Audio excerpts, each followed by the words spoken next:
Dark chocolate. Dark chocolate is the one purists gravitate toward, and it's easy to see why. It's built almost entirely around cocoa solids and cocoa butter, with little to no milk getting in the way of that deep, bittersweet flavor. The range is enormous. You can find bars sitting comfortably around 50% cocoa that still taste approachable, all the way up past 90%, where the bitterness turns almost intense enough to make your eyes water. That range is part of the appeal. A baker reaching for a rich ganache wants something different than someone snapping off a square for an after-dinner treat, and dark chocolate covers both ends of that spectrum without missing a beat, which is exactly why it shows up so often in desserts and serious baking recipes. There's also a nutritional angle that keeps coming up in conversation. Dark chocolate tends to carry less sugar than its sweeter relatives, and higher percentage bars are frequently marketed around that fact, even if the health claims often get stretched further than the science really supports. Roasters and chocolatiers alike also treat cocoa percentage almost like a dial they can tune, adjusting it recipe by recipe until the bitterness, acidity, and sweetness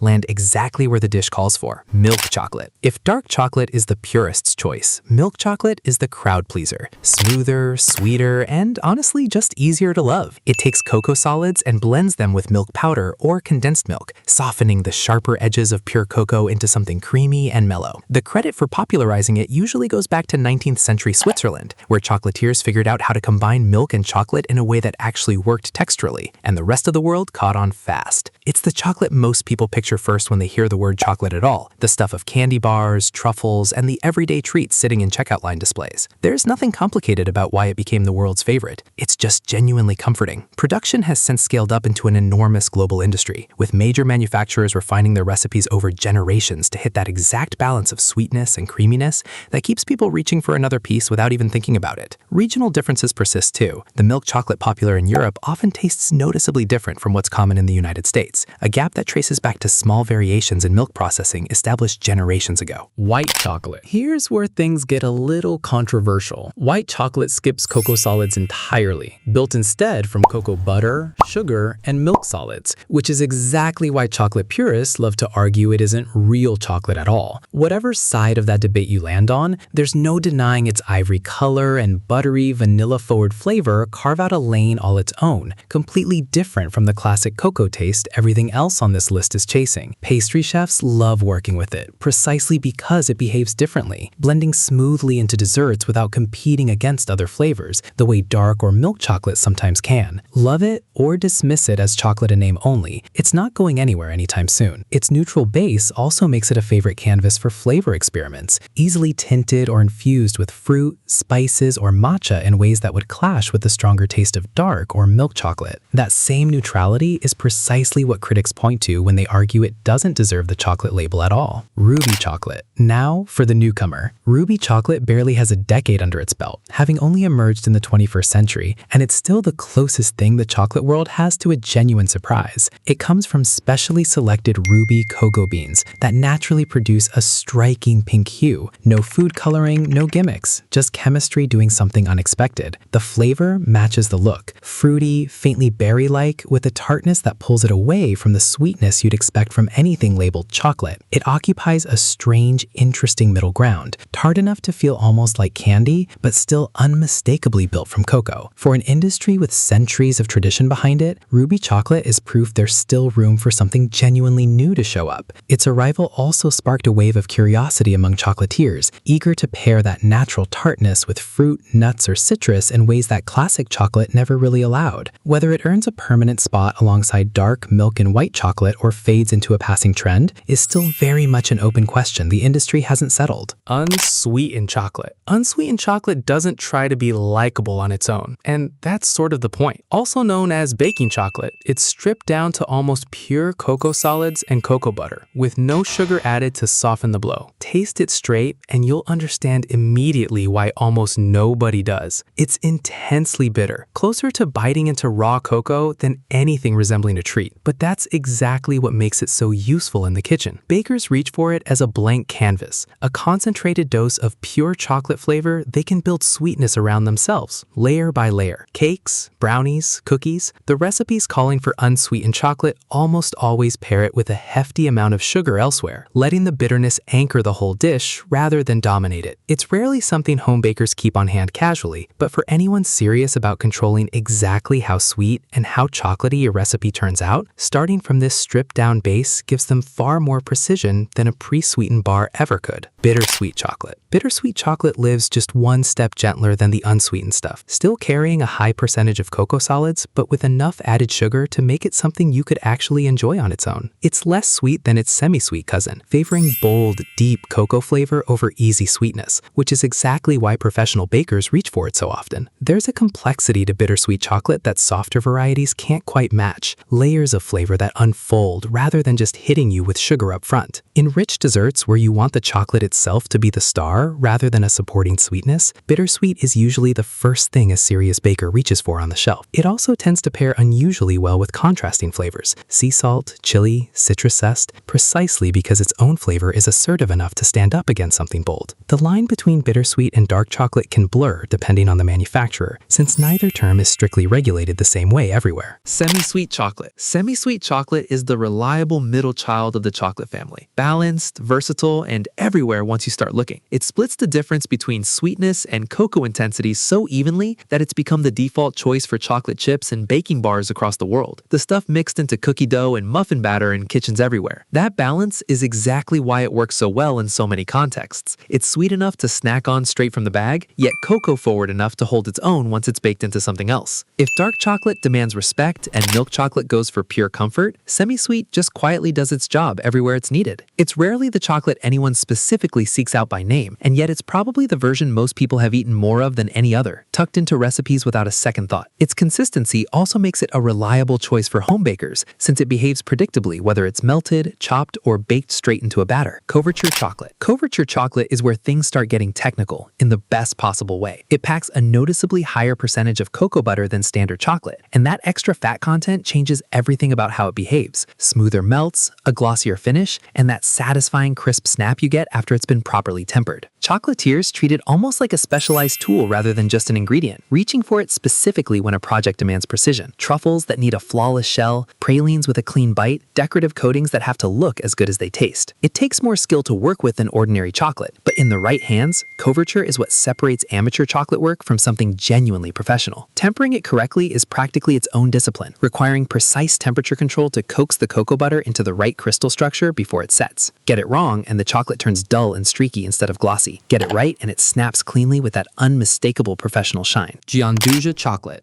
Gianduja chocolate traces its roots back to Italy, where someone had the very good idea of blending chocolate with finely ground hazelnuts. The result is something exceptionally smooth and nutty, a texture closer to a spread than a traditional chocolate bar, and it's had an outsized influence on the confectionery world ever since. Plenty of the chocolate hazelnut spreads sitting in pantries today owe their existence to Gianduja, along with countless pralines built around that same nutty chocolate pairing. It's especially beloved across Europe, where it shows up in everything from artisanal chocolates to layered desserts. Proof that sometimes the best innovations come from just combining two already great things. The pairing reportedly traces back to a period of cocoa shortages in Italy, when hazelnuts stretched limited chocolate supplies further, a resourceful fix that ended up outlasting the shortage that inspired it by well over a century. Today, it's less an emergency substitute and more a category all its own, priced specifically for the nutty depth that plain chocolate simply can't replicate. Raw chocolate. Raw chocolate takes a step back from conventional processing, relying on cocoa beans handled at relatively low temperatures to preserve more of their natural compounds along the way. That gentler approach gives it a distinctive, earthy, faintly fruity taste that's noticeably different from chocolate processed at higher heat, and it's carved out a real following among consumers chasing minimally processed food. The health claims attached to raw chocolate get debated constantly, and the science isn't exactly settled either way. But even setting the wellness angle aside entirely, the flavor alone has earned it a loyal audience. People who've come to actually prefer that rougher, more natural profile over the polished sweetness of mainstream bars. It's also become closely tied to the broader raw food movement, marketed alongside other minimally processed ingredients to shoppers specifically seeking food that's been altered as little as possible on its way from farm to package. Whether that gentler processing actually preserves meaningfully more nutrients is still argued over by nutritionists on both sides. Compound chocolate. Compound chocolate takes a very different approach, swapping out cocoa butter entirely in favor of vegetable fats like palm kernel or coconut oil. That substitution changes everything, practically speaking. It melts more easily and skips the finicky tempering process altogether, which makes it a favorite in commercial kitchens, where speed and consistency matter more than nuance. You'll find it coating candy bars, forming decorative shells, and showing up anywhere a manufacturer needs chocolate-flavored coverage without the cost or complexity of the real thing. It doesn't have the silky texture or complex snap of fine chocolate, and nobody's pretending it does. What it offers instead is convenience and a lower price tag, which for a huge share of commercial confectionery turns out to matter more. It also holds up better in warmer conditions than real chocolate, which is part of why it's so common in packaged snacks and novelty treats sold outside of climate-controlled stores. Bean-to-bar chocolate. Bean-to-bar chocolate sits at the opposite end of the spectrum from compound chocolate entirely, built around total control rather than convenience. Companies working this way oversee every single stage of production themselves, from sourcing the actual cocoa beans all the way through to the finished bar, rather than buying pre-processed chocolate from a supplier somewhere upstream. That hands-on approach puts a premium on quality, transparency, and the specific character of different cocoa growing regions, treating origin the way a wine label might treat a vineyard. The comparison to specialty coffee isn't accidental. Both industries emerged from the same instinct that where something comes from and how carefully it's handled genuinely changes what ends up in your mouth.